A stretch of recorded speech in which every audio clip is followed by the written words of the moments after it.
തെരഞ്ഞെടുപ്പിൽ 20 മണ്ഡലങ്ങളിൽ 19 മണ്ഡലത്തിലും പരാജയം ഏറ്റുവാങ്ങിയ ഭരണമുന്നണിയും അതിന് നേതൃത്വം നൽകുന്ന CPM-ഉം പാഠം പഠിക്കുമെന്നും തെറ്റ് തിരുത്തുമെന്നും കരുതിയവർക്ക് വീണ്ടും പിഴച്ചു.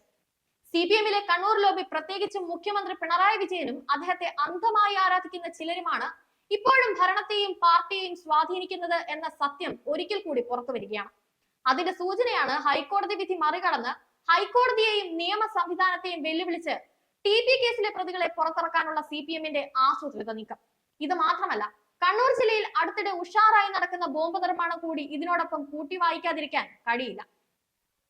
ജൂൺ 3-ന് ആഭ്യന്തര വകുപ്പ് നൽകിയ കത്തിന്റെ അടിസ്ഥാനത്തിലാണ് 188 പേരുടെ പട്ടിക തയ്യാറാക്കി ജൂൺ 13-ന് സിറ്റി പോലീസ് കമ്മീഷണർക്ക് അഭിപ്രായം തേടി കത്തയച്ചത്.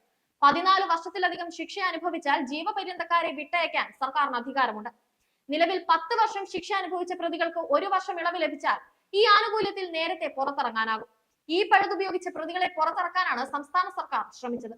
നിയമവകുപ്പിലെ അഡീഷണൽ സെക്രട്ടറി ചെയർമാനും ആഭ്യന്തര വകുപ്പ് അണ്ടർ സെക്രട്ടറി കൺവീനറും ജയിൽ DIG അംഗവുമായുള്ള 2 പരിശോധനാ സമിതികളെയാണ് ശിക്ഷ ഇളവ് പരിശോധിക്കുവാൻ ആഭ്യന്തര വകുപ്പ് ചുമതലപ്പെടുത്തിയിട്ടുള്ളത്.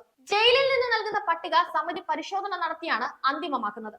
ഇതിന്റെ ഭാഗമായി പോലീസ് റിപ്പോർട്ട് തേടി കണ്ണൂർ സിറ്റി പോലീസ് കമ്മീഷണർക്ക് ജയിലിൽ നിന്ന് അയച്ച കത്താണ് പുറത്തു വന്നത്. ഏതായാലും ആഭ്യന്തര വകുപ്പിന്റെ ചുമതലയുള്ള മുഖ്യമന്ത്രിയോ മുഖ്യമന്ത്രിയുടെ ഓഫീസോ അറിയാതെ ഇത്തരമൊരു നീക്കം നടക്കില്ല. മുഖ്യമന്ത്രിയും അദ്ദേഹത്തിന്റെ പൊളിറ്റിക്കൽ സെക്രട്ടറിയും അറിയാതെ ജയിലിൽ നിന്ന് TP കേസ് പ്രതികൾ ഈ പട്ടികയിൽ ഉൾപ്പെടുമെന്ന് അരിയാഹാരം കഴിക്കുന്ന ആരും വിശ്വസിക്കുമെന്നും തോന്നുന്നില്ല. കേരളപ്പിറവിയുടെ വജ്ര ജൂബിലി ആഘോഷത്തോടനുബന്ധിച്ച് പിണറായി സർക്കാർ സമർപ്പിച്ച പഴയ പട്ടിക തന്നെയാണ് വീണ്ടും പൊടിതട്ടിയെടുത്ത് പ്രതികളുടെ മോചനത്തിനായി സമർപ്പിക്കാൻ തയ്യാറാക്കിയിട്ടുള്ളത്. ഇതാകട്ടെ ഗവർണറും ഹൈക്കോടതിയും നേരത്തെ തന്നെ നിരസിച്ചതാണ്. ആ പഴയ പട്ടികയിൽ ചില പുതിയ പേര് കൂടി ഉൾപ്പെടുത്തിയാണ് പുതുക്കി തയ്യാറാക്കിയിട്ടുള്ളത്. 1850 തടവുകാരുടെ പട്ടികയാണ് അന്ന് തയ്യാറാക്കി അയച്ചത്. ഈ പട്ടിക അന്നത്തെ ഗവർണർ P സദാശിവം തിരിച്ചയക്കുകയായിരുന്നു. ഇതാണ് 739 പേരുടേതായി ചുരുക്കിയത്. എന്നാൽ ഹൈക്കോടതി അനുമതിയോടുകൂടി മാത്രമേ ശിക്ഷ ഇളവ് നൽകാവൂ എന്ന നിർദ്ദേശം ഹൈക്കോടതിയിൽ നിന്നുണ്ടായതോടെ ആ പട്ടിക മരവിപ്പിക്കുകയായിരുന്നു. എങ്ങനെയാണ് TP കേസിലെ പ്രതികൾക്ക് മാത്രം ഇത്രയേറെ കാലം ജയിൽ നിയമങ്ങൾക്കും ക്രിമിനൽ നിയമങ്ങൾക്കും അതീതമായും വിരുദ്ധമായും ശിക്ഷ ഇളവും പരോളും കിട്ടുന്നത്?